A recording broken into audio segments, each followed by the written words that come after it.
At the end of the day, I gotta crush this thing. I have to crush the head of the enemy because my mother couldn't do it and I don't want my daughter to fight it. I had to go through it so that the people coming behind me don't have to go through it. I'm in birthing position.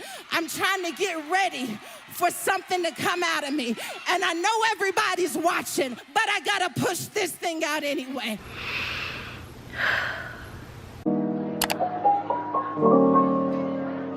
Hey y'all, my name is Gabby. Welcome back to my channel if you're new here. I don't know exactly how to go about all the parts, so I just ask that you bear with me. This video is probably gonna be kind of long, but I'm gonna get through it and I hope y'all stick with me and that my camera battery doesn't die. But I've been taking some time lately, a good bit of time, thinking about where I've been wanting my channel to go. Where is God having me taking my channel, and really just trying to quiet myself and really listen and start walking down that path. I take YouTube seriously, but I think sometimes I take it a little bit too seriously and things get really rigid and I kind of lose myself and I lose the fun and I lose the whole point of me having even creating this channel, which is to help people and to share my story and to bring possible enlightenment to people through the things that I've experienced. I have been feeling like when I edit my videos, I'm just like, dang, Gabby girl, you talking about yourself too much. And I started feeling bad about that, like thinking that people just really don't care. And I do think there is a balance, like, and I try to keep that balance to where I'm not overly talking about myself, but I'm talking about myself and my situation and my life in a way that is relevant and can be relevant to other people. And I spoke on this in a little bit in my previous video, that I think when the times do come where I talk a little bit too much about stuff that possibly isn't relevant to people, is kind of when that part of me arises that is like, hey, I'm here, look at me, look at what I'm doing, I did this, I did that. And now that I'm aware of that, I'm fully aware of that, and I want to make sure that I'm bringing a good amount of balance. So with that said, I had to come back and recenter myself and remember why I started this channel. I watch other people and I learn from them. I see where they're at. I get motivated, inspired. I think on what I think in comparison to how they're presenting what they think. And it brings a lot of growth, and it's allowed me to really see me, you know, even the undesirable parts of me, the parts that I want to work through and go through. But it also has showed me that I need to chill and I need to sit down, because so many people that I watch, they're just like in a totally different area of their life than I am in mine. So because of that, my perspective is going to be different just from that point. Not to mention that I'm a totally different person with totally different experiences. So that's just another point that reiterates the fact that my thoughts and my opinions and my perspective is going to be different. I'm not there in a lot of areas of my life, and I'm still working my way there. And I say that to just say this space that's being created here on my channel, I think was a little difficult for even me to accept, because of the type of things that I talk about and the type of things that I say. I kind of realized that I mentioned a lot about what happened to me in Atlanta when I got scammed. That was one of the first times I was super vulnerable and speaking on something that I really didn't want to talk about. So I had to find over time a balance in what parts of my story will remain sacred to me and my life, and what parts am I going to share. That was really hard to decipher, and I really needed God to really help me figure out what to tell. When I have these story times, I mean, some people might just see them as entertainment, or they might just see them as tea, or whatever they find it to be to them. But before I get started, I just want to say that I'm sharing these story times to open up dialogue, to have people think about things in their own lives, to bring possible intervention or healing to somebody, and to speak out on things that I know other people experience and go through, but may not have come to terms with those things yet because they ignore them, or they don't want to talk about them, they're scared, they're embarrassed, or just try to act like they never happened. Many things that we go through are amazing, and there are so many that we go through that are just unreal. And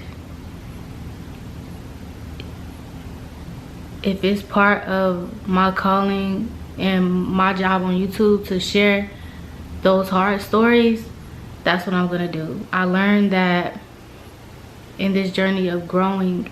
I heard Lisa Nichols say one time, your story is not yours to keep to yourself. And when I first heard that a couple of years ago, I was like, what's she talking about? If it's my story, it's my business, and I can keep it to myself if I want to. But now that I've grown mentally and in spirit, I totally understand what she was saying.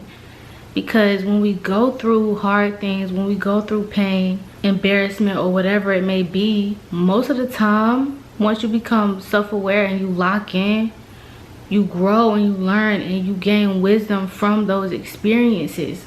So keeping that stuff to yourself in a way is wrong to keep to yourself when you could possibly help somebody else. So when I share my story times, that's the place that it's coming from.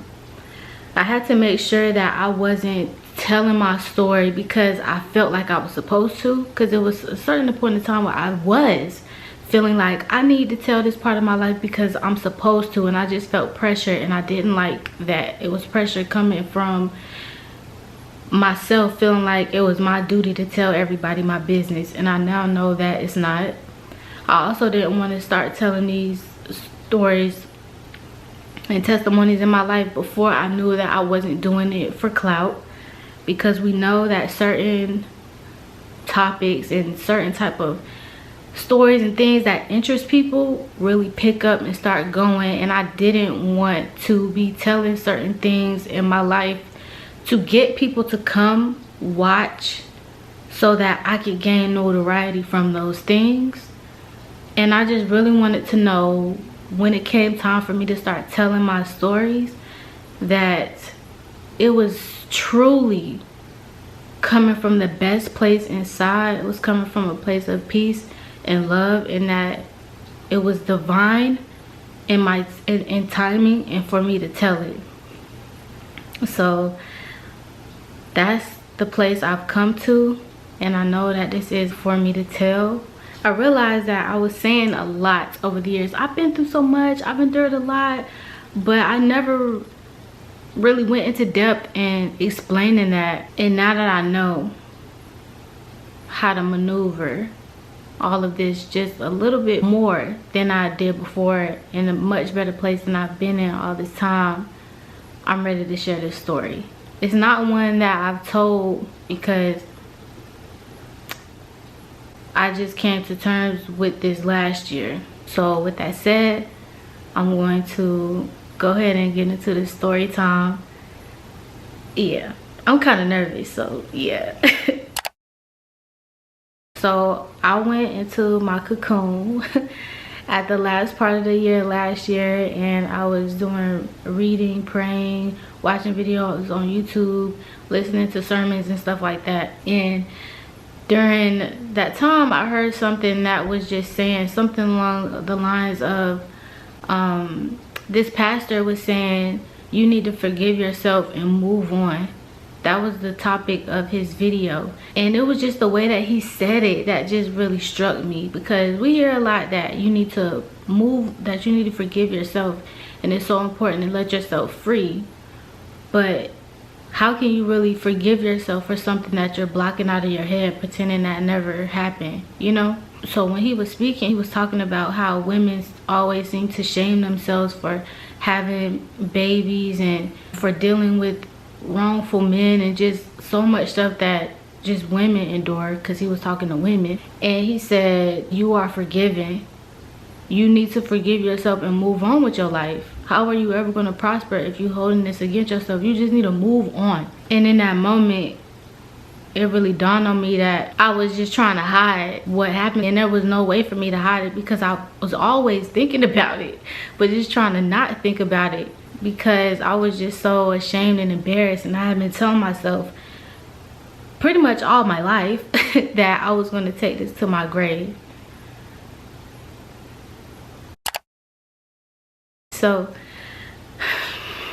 this happened with a family member of a family member. So I was related to someone, and the someone this happened with was related to the person I was related to. So I wasn't directly related to them, but we grew up together, so we called each other cousins. And to this day, they're still family to me. So I always, like, up until last year when this started to unfold, if anybody asked me how I felt about my childhood, I will always say I had a good childhood. It was amazing. I had fun. I hung out with different parts of my family. Nothing really too crazy, you know? But the more I started to dig into myself and dig into my life, I really started to see how much stuff I really went through and how much trauma I actually experienced that I never really saw as trauma. I just either tried to ignore it or just thought it was just normal. But I now know that those things wasn't normal because of how I raised my children.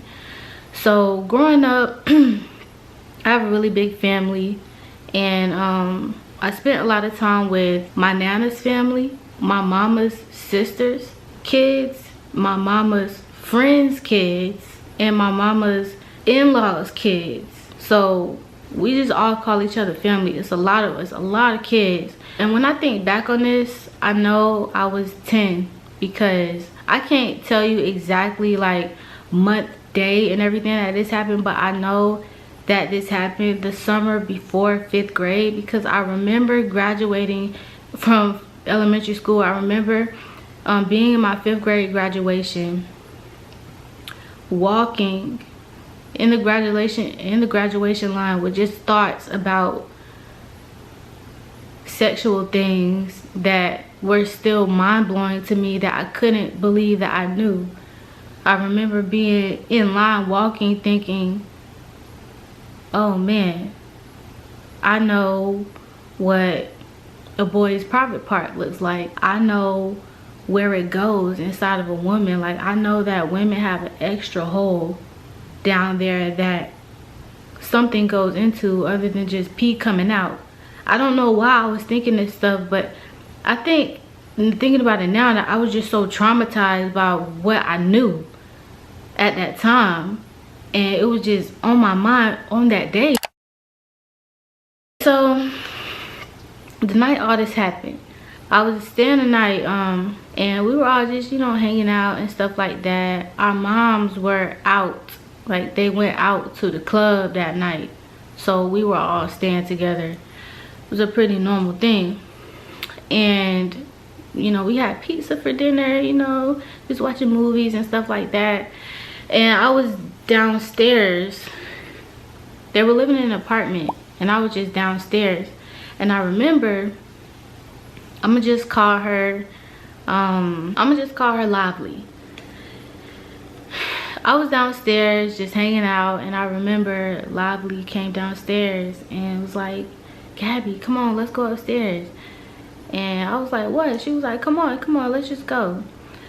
So I went upstairs, and we went into, I was walking behind her.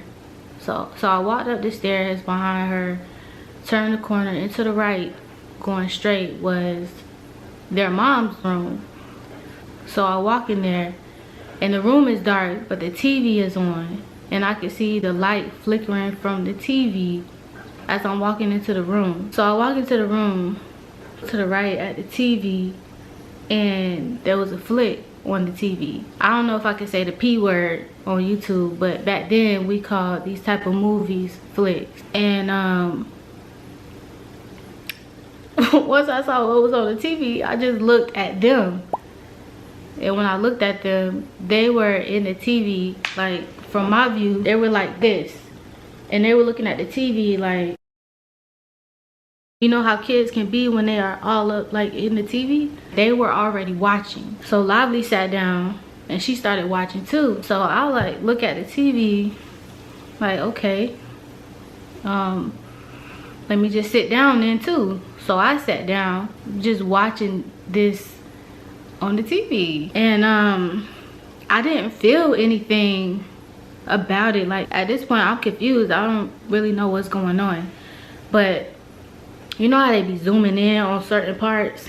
It was this part where they zoomed in on the private parts, you know, and they was, you know, and it was a lot to look at. And I just remember thinking, I don't want to see this. So I turned to the side to just kind of look away, and you can see the shadow of the impact on the wall. So I'm looking at this on the wall. I'm like, okay. And I just turned and looked back at the TV. So we sitting here just watching this whole movie. And by the time it went off, it was time to go to bed.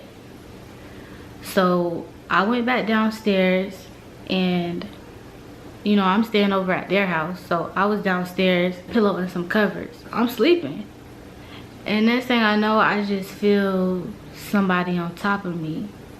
So I opened my eyes and I couldn't really see, but I knew it was Lively. And I didn't say anything, but she was humping me, like grinding on me. And I just lay there.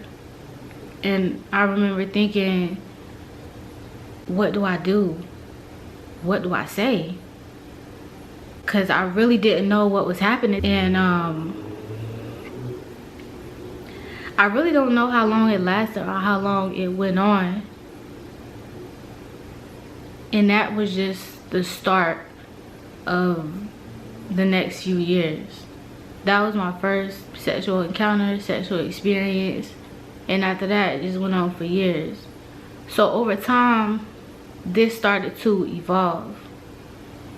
And I started doing more.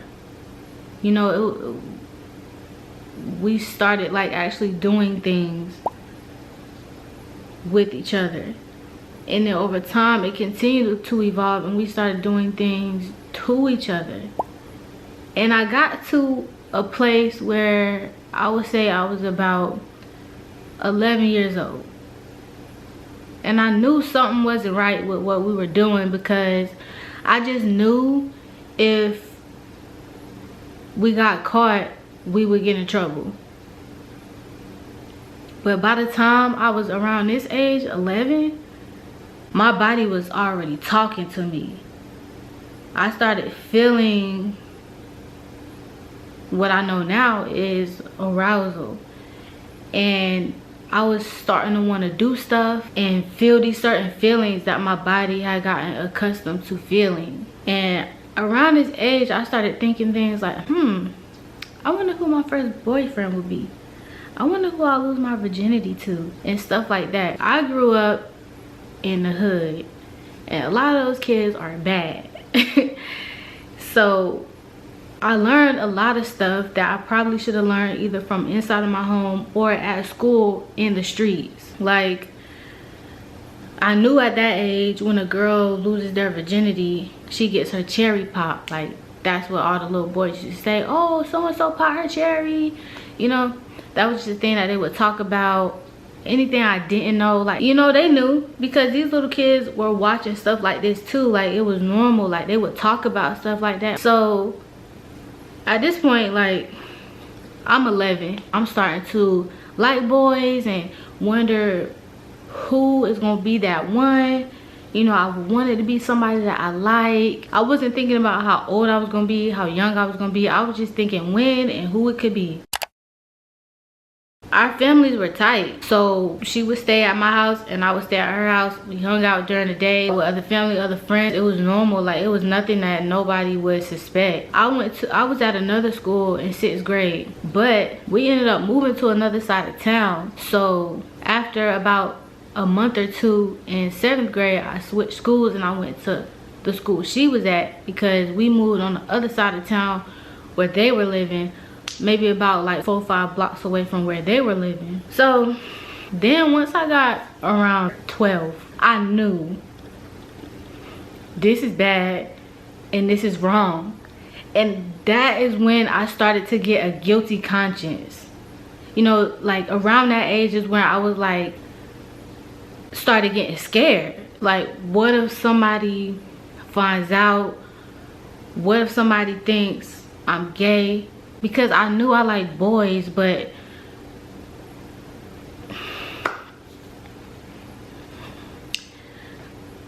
I knew my body was feeling feelings that I could only get from this certain thing at this time. But I started to become more aware. I started to actually see boys that I thought were cute, or that I liked, or that boys were liking me and stuff like that.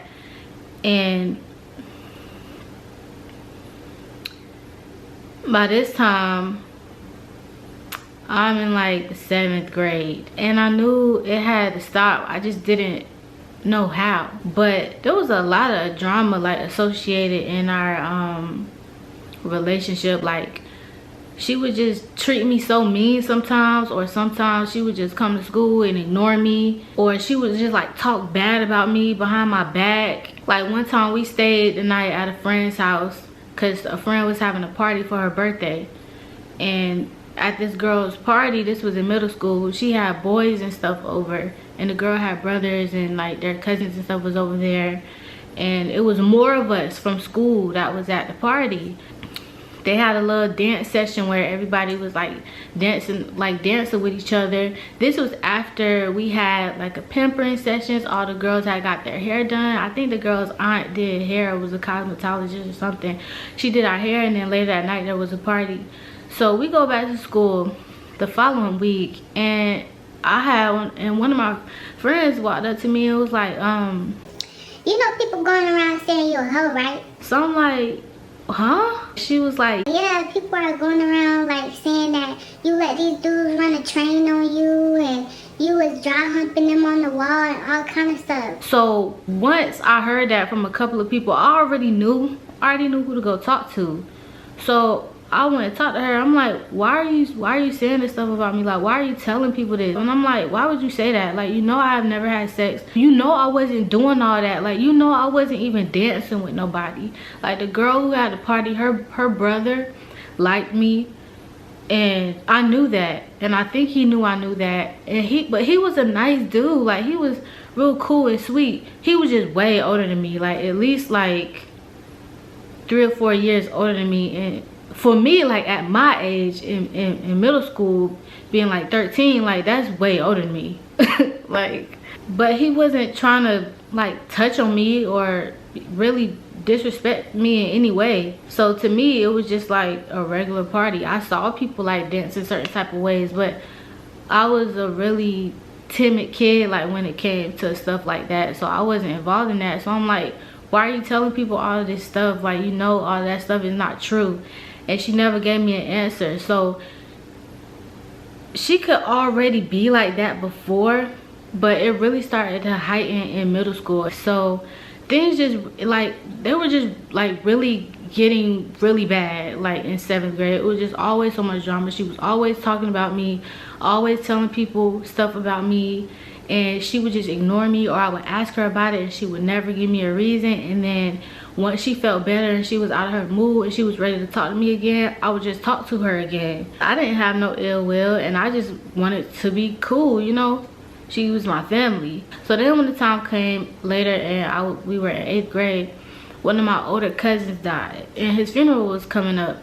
So I got dressed like really nice. I remember I had on like this orange shirt that said Reese's, and I had on some flare jeans, and I had on some butter Timbs. Like, I thought I looked cute, and I was ready to go to the funeral. time is ticking, and I realized what's going on. My mama not here to check me out. My mama didn't come to check me out of school to go to his funeral. So I'm in class just crying because I was really hurt. I didn't know she was not coming to get me, and I didn't even know. I was like, maybe I wasn't supposed to come to school today. I didn't really know. And so this girl went, and I don't even know how she found out about that, because she wasn't in my class, that class I was crying in. But next thing I know, in about a week or so, I'm getting called down to like the counselor's office. I never get called out of class. So I'm going to the counselor's office, and there was like this big room. There were like 5 other students in there. I don't even know why I'm being called in there, and I was told like, hey, you know, have a seat. And then the counselor started talking about how hard it is to lose somebody, and she gave us pencils and a piece of paper and told us to just draw a picture of what we remember that person as and what they meant to us. And I instantly got pissed off, because I already knew. I was like, I know somebody reported me and that got me in this class. So I stood up and I said, I don't want to do this. And they let me go back to class. I didn't ask for that, to be in there. I didn't want to do that. And 2, I do not like drawing. So that just made me even madder. So that was the last straw for me. And with that, I just slowly stopped talking to her, and the relationship just like fell off. Like, we would still communicate, but we weren't hanging out after school together anymore. I wasn't staying at her house, she wasn't staying at mine. It was just cordial communication, and that was it. And at this point is when I really, like, you would think I would start feeling better about the past few years and I would be able to move on with my life, but from this point is when I really started getting scared, and I was just living in fear all the time. And I used to think, man, what if she actually turns out to be gay? What if she tells people what happened? What if people find out what we were doing? And I was just walking around on eggshells pretty much all the time, because I had to be very careful about saying stuff or just, I don't know, I just felt like I had to protect myself and I had to protect my reputation, because mind you, at this time nobody knows anything, nobody knows nothing as far as I know. Like, this was just between me and her. Then Lively ended up coming out as bi, and when she came out as bi, over time she ended up saying that she was gay. And again, the fear is rising up, because I'm thinking, I said that. What if she comes out as gay and she actually gay now? I wasn't thinking it in a judgmental way, more of like a, oh shoot, like how I'm about to look out for me.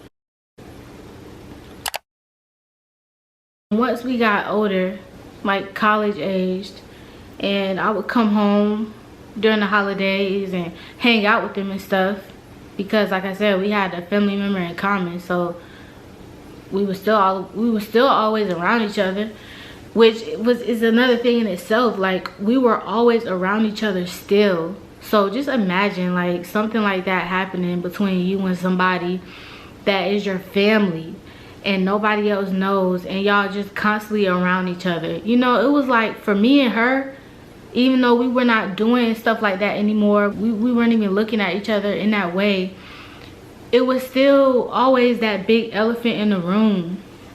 I remember this one time we were playing a drinking game. It was called Truth or Drink, I think that's what it's called. And basically somebody tell a truth, and if they've experienced it, they got a drink. She said, never have I, oh, it was called Never Have I Ever. She said, never have I ever been with a girl. And I just remember feeling like a stone, because I'm like, why the freak would she ask that? And I just sat there. I ain't take no shot or nothing, but I just looked at her like. So it was like stuff like that that was just so agonizing, and it just threw me off. Like, come on. And then in my head, I'm thinking about this stuff all over again. I'm feeling scared, I'm feeling guilty, I'm feeling ashamed. I'm just like, man, this is so whack. I almost just really felt like she had my world in her hands and she could destroy me at any time that she wanted. I don't know if she ever thought like that or felt like that, but that's always how I felt. Especially in situations like that when we were playing drinking games and stuff like that when I was around her. Anytime alcohol and Mary Jane was involved, like when we were all hanging out, I would just, my senses would just get heightened because I'm like, she could blow me up at any second. And so, fast forward a little further into my adulthood. Like I said, at this point, things that we've experienced was a part of our past. And I forgot to mention something too. When we were younger, it was like, I was like in high school. One of my cousins on my in-law side of the family, like we were talking one day on the phone and she was like, yeah, Lively came on to me and basically like they started getting involved.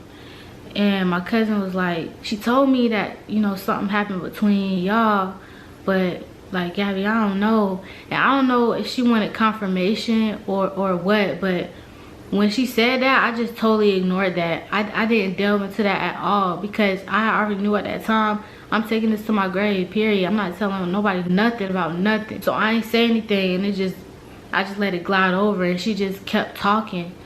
And as time was advancing between them, she started telling me, Gabby, I don't like girls. I don't like girls. It's only Lively. I still want to get married one day. I still want to have a family.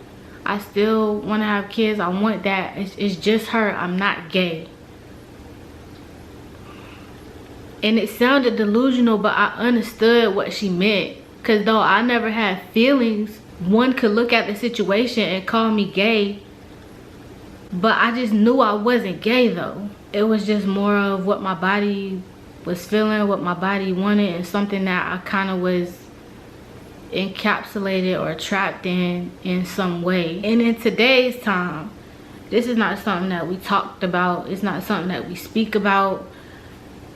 It's just something that happened back then, and that's that. And I tried to see it as that. I tried to see it as just something that happened when I was young, when we were young, and just leave it alone. But for me, leaving it alone was just acting like it never happened.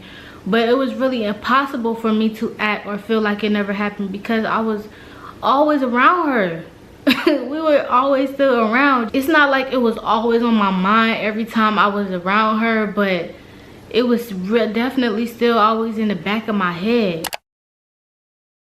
And this has followed me more than I ever knew that it could, because when I got older and I started struggling in my relationship, struggling with men, I just really started to get curious about what it was like to be with a female, but not in a relationship, because I knew I didn't want that. But I used to start to just wonder, like, what would it be like to be in my adulthood with a female sexually.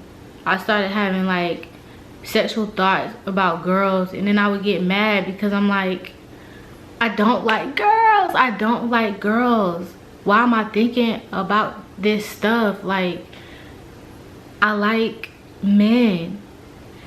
And as I got older, the more I started thinking about myself in my life, it kind of dawned on me, oh, well, you know, Gabby, this is something that happened to you when you were a child that is somehow in your subconscious mind. So you already have sort of had that experience. So maybe that's why you're thinking about it still, even though you know that's not something that you want to do.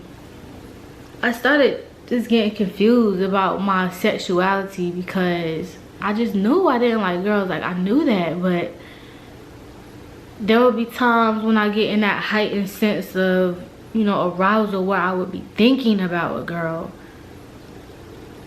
Not any girl specifically, but just in general. And that's how I knew that something had to be tied to my past, because it's not like, you know, like as a straight female, if you walking down the street or whatever and you see a dude that you find attractive, you gonna be like, you know, he cute, he fine or whatever. I didn't do that with girls. I wasn't just looking at girls because I'm not attracted to girls. But if I'm kind of in this wave of like, oh, like I'm in the mood right now, thinking about a girl would do something for me, and I would just be so mad at myself because it didn't make sense.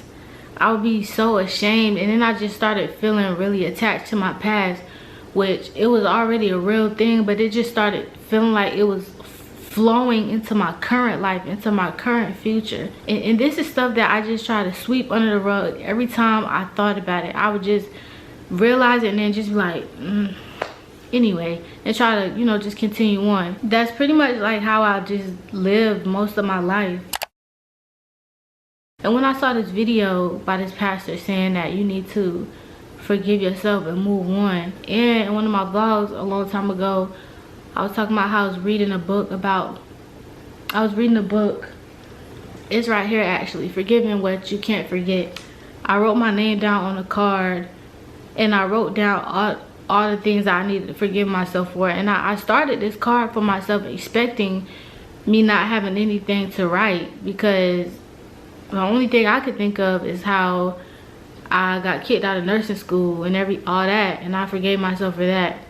But I ended up having a whole card full of stuff to forgive myself for, and it was like hearing his message and writing that down really made me realize that I was carrying this on my back since I was a child.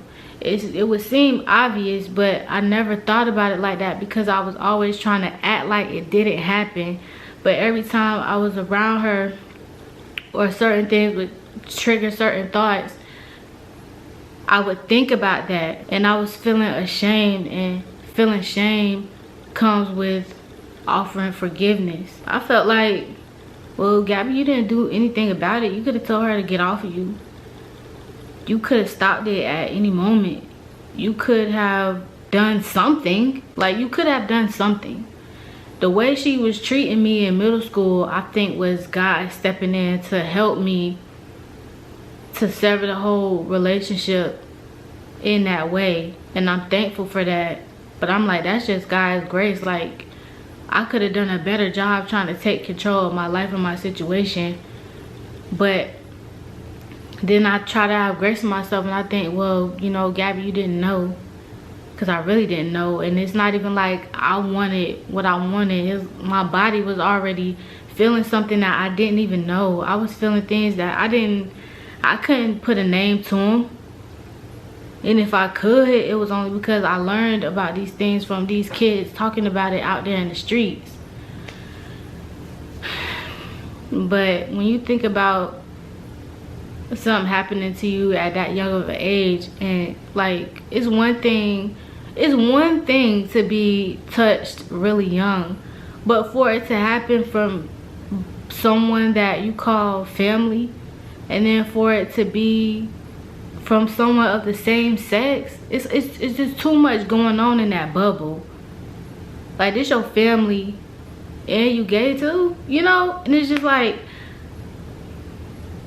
I saw myself, I was looking at myself like, I know this is what people would think about me, and I know this is what people would say about me. But I had to realize and understand who I am, what actually happened, and what was going on back then, and what all of that means to forgive myself and get to this place where I can sit here right now and tell this story without feeling any shame or any embarrassment or whatever, for whatever comes with me sharing this video.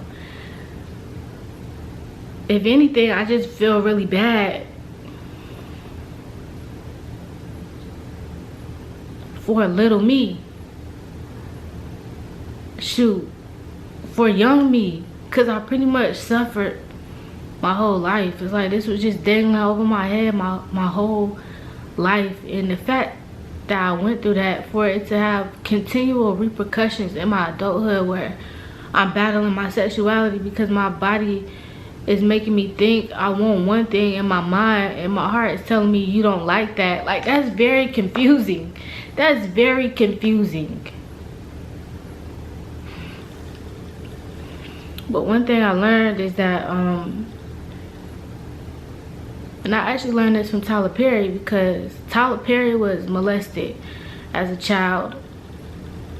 I believe by both men and women. And he said when he got older, he was really battling with his sexuality too. And what helped him is knowing that whatever you feed, it grows. So if you continue to feed something, it's going to continue to grow larger and grow stronger. And hearing him say that really brought me a lot of help and healing, and knowing that I don't have to deal with that and these confusing feelings and thoughts forever. And I found that to be true, because I was having thoughts I shouldn't have been having, looking at stuff I shouldn't have been having, like just feeding what I knew was not me. I was allowing the trauma to live on, but I didn't know that that's what I was doing. I was just feeding my body what it wanted. And that makes me think about what the Bible says, and it talks about, when it talks about in terms of flesh. Like when we give our flesh what it wants, it's gonna keep wanting it.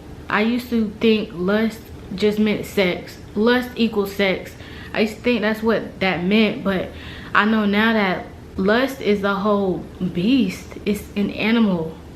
Lust is an embodiment. It's an actual thing. It's not just sex.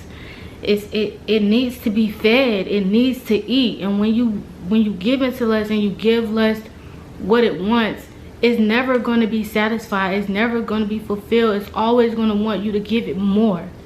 When you give lust what it wants, it may take the edge off, but it's going to come back up at you like, yeah, give me some more of that. That was good. And then it's going to grow. Like what you've been giving it is not enough. So now they need more. Like, I need you to give me more of that. I need you to get more creative with that. And next thing you know, like, you're going to find yourself in a place where you never thought you would be or get at. You know, I'm just having these thoughts. It transformed to looking at stuff, and then like I did get to a point where I was like, when I was in these like emotions, I would be like looking at a girl, but it will always go away though. It wasn't like something that was constant. It was just for that little part of my body feeling these certain ways. And when I really just sat down and took time to really think about what happened and think about what the last 20 years have been for me, I just cried. I'm trying not to cry right now, but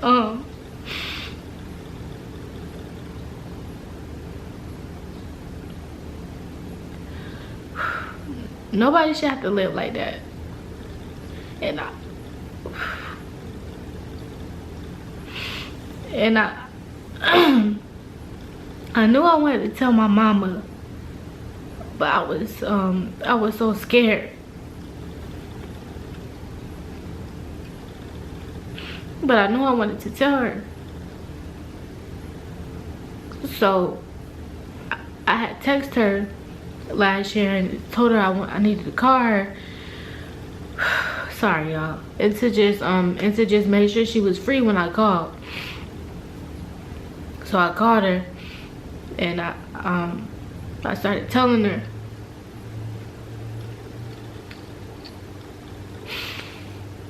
And she wasn't even mad.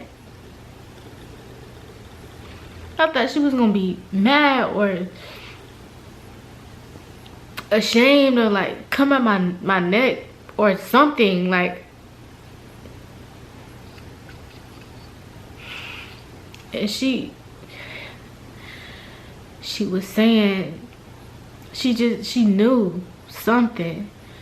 She said, wow, I had on my spirit lately, the Holy Spirit was just telling me that something happened to you when you were a child.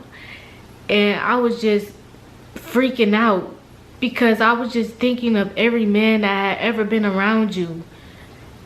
And I was thinking to myself, who could have done this? Like, who could have done that to her? And she started, and she said she started feeling bad because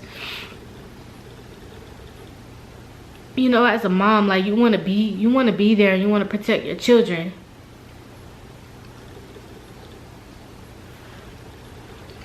Oh my God. Yeah, as a mom, you want to be there and protect your children. And she just couldn't figure out who it could have been. I told Wesley about this too.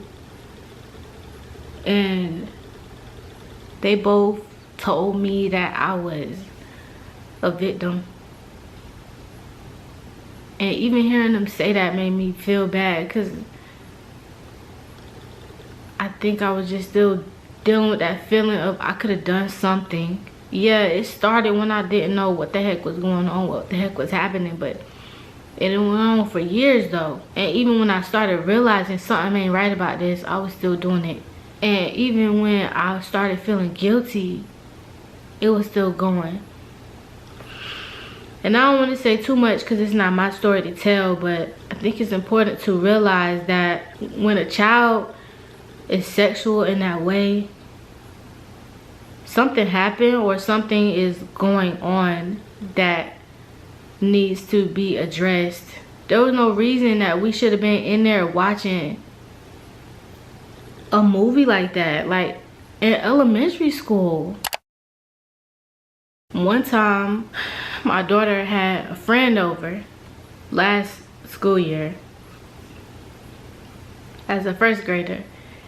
And they were always shutting the door, and I told her to stop doing that. I said, if y'all want to play, keep that door open, don't shut it. But you know, kids hard-headed, kept doing it. But it was one day she had the door shut, and I went in there and they were just sitting like under the covers. And when I opened the door, they like came out of there. And I sent the girl home, and I just started drilling my daughter like, what were y'all doing? Nothing, we were just playing. Playing what? What kind of game? Like I was drilling her. Well, don't you ever go on no covers like that again. Y'all don't need to be doing that. And she was like, okay. Like she was just answering my questions like it wasn't nothing. And then she went back to her room because she needed to clean it up, because they tore the bed up. Like everything was torn off the bed, the fitted sheet and everything, and they was sitting under a sheet. So once I went to go send her to clean up her room, I just started bawling, crying, because I knew I needed help. I knew I needed help. These two 6-year-olds are just sitting here innocently playing, and I'm thinking that they were doing something that they shouldn't have been doing, touching each other or kissing or something like that. And for one, I don't know this little girl and I don't know her family, I don't know her background. But two, that helped me see that I really needed to iron out what I was going through and what happened to me, so that I could raise my child in a way that she is aware and smart, and not automatically assume that she is doing something sexual or something that she wasn't supposed to be doing. For anybody who may have experienced just anything like this, like just being touched by someone that you didn't want to touch you, or even if you did and you still just feel some type of shame or guilt for it, for doing stuff like that at a young age, or losing your virginity at a young age, or just whatever. I just wanted to be known that we were children. Children shouldn't be involved in stuff like that. We don't have the mental capacity to understand any of that really, or what's really going on, or what we're really getting into. Especially if somebody came onto you and you don't know what's happening or what to do. It's not your fault. And you should find somebody to go talk to, because even though telling the story is hard for so many different emotional reasons, it brings healing. And I pray that even if it doesn't do that for somebody out there, that it brings it to me, to be able to talk about this and really post it on the internet. Something that scared me for 20 whole years. Something that I was running away from. Something that had me questioning myself and my identity and my sexuality, and really thinking that something was wrong with me because I was wanting something that I didn't want. I don't even know how to explain that. Like, I don't even know that that would make sense to somebody who has never experienced that feeling to know what that's like. I saw a video clip one time. It was a short, and I didn't like it because I was still so consumed in shame at that time.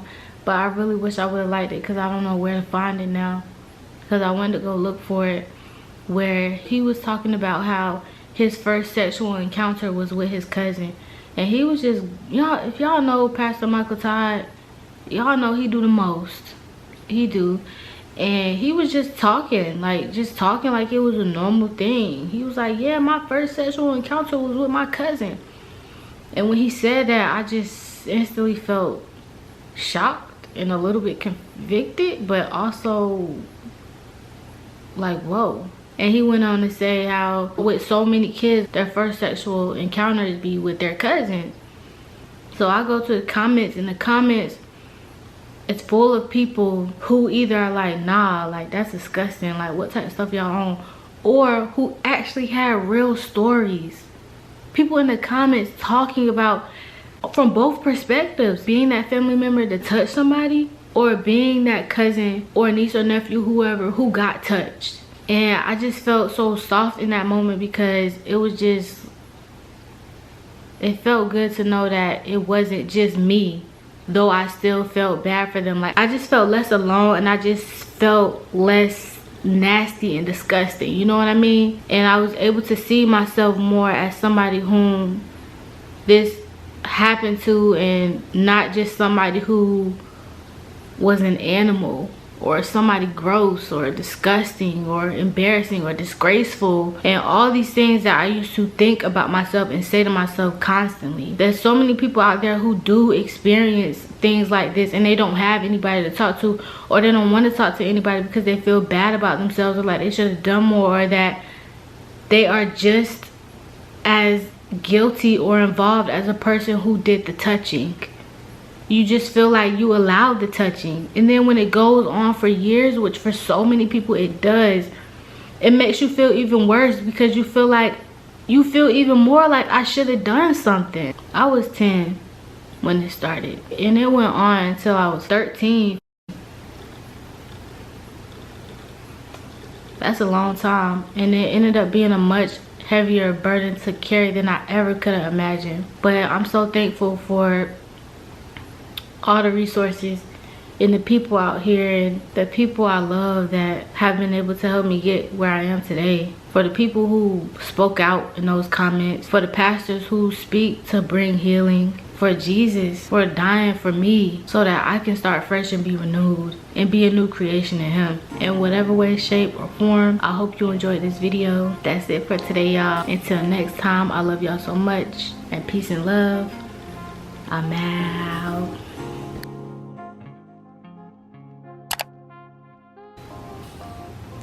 Hey y'all, what's up? My name is Gabby, if you're new here. Hey y'all, what's up? My name is Gabby, if you're new.